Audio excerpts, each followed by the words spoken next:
नमस्कार, आप देख रहे हैं कैपिटल एक्सप्रेस न्यूज और मैं हूं आपके साथ स्वाति। तो चलिए रुक करते हैं आज की ताजा खबरों की ओर। रेल एसपी राहुल कुमार लोढ़ा ने प्रेस कॉन्फ्रेंस कर हाल ही में प्रेम से लापता हुई लड़की के मामले का खुलासा किया। उन्होंने बताया कि 7 से 8 अगस्त की रात ट्रेन से गायब हुई युवती को नेपाल बॉर्डर से बरामद किया गया है। लड़की मूल रूप से जबलपुर में 2 साल और पिछले 1 साल से इंदौर में प्रैक्टिस कर रही थी। वहीं उसकी मुलाकात सारांश नाम के युवक से हुई थी।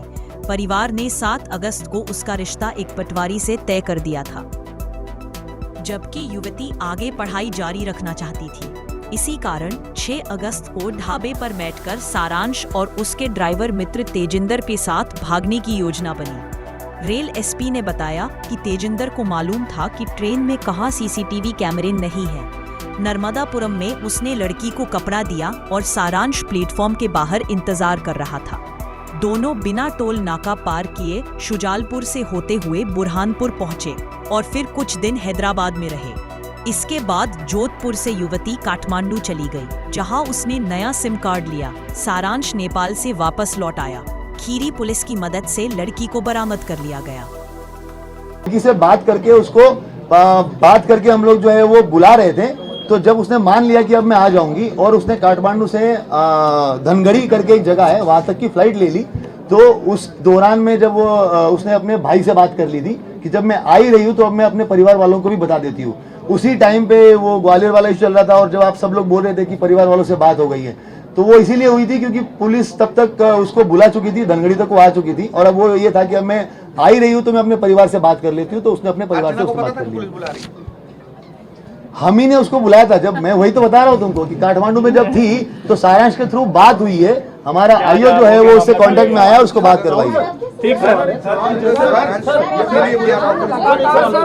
बोलो। ट्रेवल बोल रही थी कि नया पहचान करना, तो नया पहचान के लिए नया आधार कार्ड, क्या आधार कार्ड बनवा ली? वो एक सपना नाम का एक अलग कोई इसका आधार कार्ड रखी हुई थी, मगर जब वो काठमांडू और वो बॉर्डर क्रॉस किया है उसने, तो बाय रोड क्रॉस किया है। उसके अंदर ये है कि जब सारांश, एक सेकंड, सारांश उसके साथ में था तो सारांश का आईडी दिखाकर ही पूरी की पूरी गाड़ी पास हो गई, उसको आधार कार्ड दिखाने की जरूरत नहीं पड़ी। जब उसको वापस बुलाना था, एक सेकंड, जब उसको वापस बुलाना था तो हम लोगों ने वहां पर, वो एम्बेसी में गई, वहां पर भी हम लोगों ने बात करी, एम्बेसी के जो लोग थे वहां पर, और उसके बाद हम लोगों ने यहाँ से उसका वोटर आईडी जो है वो रिकवर करवाया उससे बात करके कि उसके हॉस्टल में अलमारी में रखा हुआ है। वोटर आईडी निकालकर उसका पीडीएफ बना के एम्बेसी में भेजा वहां पे, और वहां से उसका टिकट बनवाकर और फिर धनगढ़ी भेजकर और उसको वापस बुलाया। सारांश ने माना है कि वो अर्चना को जो है युवती उसको प्यार करता था, लव, ये दोस्ती थी। ये सब जो है वो आप अर्चना से ही क्लियर कर लीजिए, लव कार्ड वाला। बाकी अभी तो जो हमारे पास बयान है वो सपना नाम से आधार कार्ड था, क्या था, क्या उसने पहले से बनवा रखा था? उसका एक्चुअली घर का एक नाम और सपना भी है, तो उसने उसी नाम को अडॉप्ट कर लिया कि भाई मेरा नाम जो है वो सपना भी है करके। नहीं, आधार कार्ड तो उसका जो है वो इसी नाम से, अर्चना तिवारी का। घर का जो ऐसा होता है ना, हर आदमी का घर के भी एक नाम होता है, निकनेम टाइप का, निकनेम नहीं पर दूसरा नाम, तो उसका घर का एक नाम सपना भी है। तो उसने अपने आप को सपना नाम से ही जो है वो उसने अपने आप को सपना नाम से ही आगे बढ़ा दिया। और आपकी टीम को बधाई बोलते हैं। Thank you very much. अभी जो है वो प्रेस कॉन्फ्रेंस बाद में उसके बयान वगैरह होने हैं, कंप्लीट कर मोस्ट प्रोबेबली 2-3 बजे तक हम लोग उसको परिवारजनों को सुपुर्द कर देंगे। फिर हम पीछे चले जाएंगे। अभी क्या भोपाल में अर्चना? हाँ, भोपाल में ही।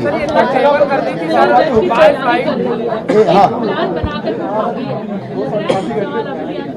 क्योंकि मर्द कायम होगा, उसकी मौत हो चुकी है, सिविल जज की तैयारी में कैसे चलेगी? तेजिंदर और सबको मिलना इकट्ठा एक बड़ी ये देखो, ये अलग अलग तरीके से देख सकते हो। आज की तारीख में इसके पहले भी 2-4 इंसिडेंट्स हो चुके हैं, मैं नाम नहीं लूंगा, मगर इस तरीके से लड़कियां भागती है।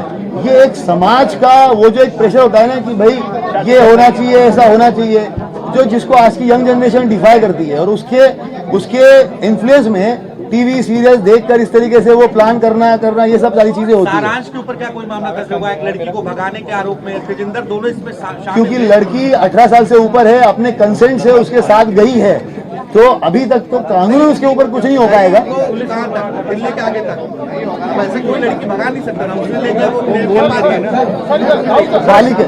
हाँ, फ्यूचर प्लानिंग तो बस ये है कि उसको जो है वो एक नई लाइफ स्टार्ट करनी थी। आगे आपको वही बता दें कि उसको फ्यूचर प्लानिंग क्या थी। Thank you sir. इधर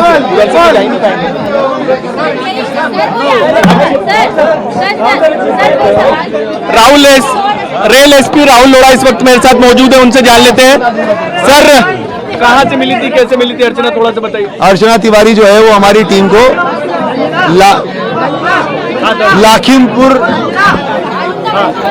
लक्ष्मीपुर खीरी करके जो जगह है नेपाल बॉर्डर पर, वहां से मिली है और उसको बरामद करके भी भोपाल लेके आया जा चुका। सर, क्या पूछताछ हुई है, कुछ बताया कि सारांश से कोई अफेयर था या किसी तरीके का? ये उसका पर्सनल मैटर है। अभी जो है वो सारांश और तेजिंदर जो है उसने उसकी मदद की थी और उन सब लोगों को पूछताछ कर बयान लेकर अभी हम लोग जो है वो प्रोसेस कंप्लीट। सर, एक आखिरी सवाल है, सारांश से कैसे आप लोग संपर्क में आए थे?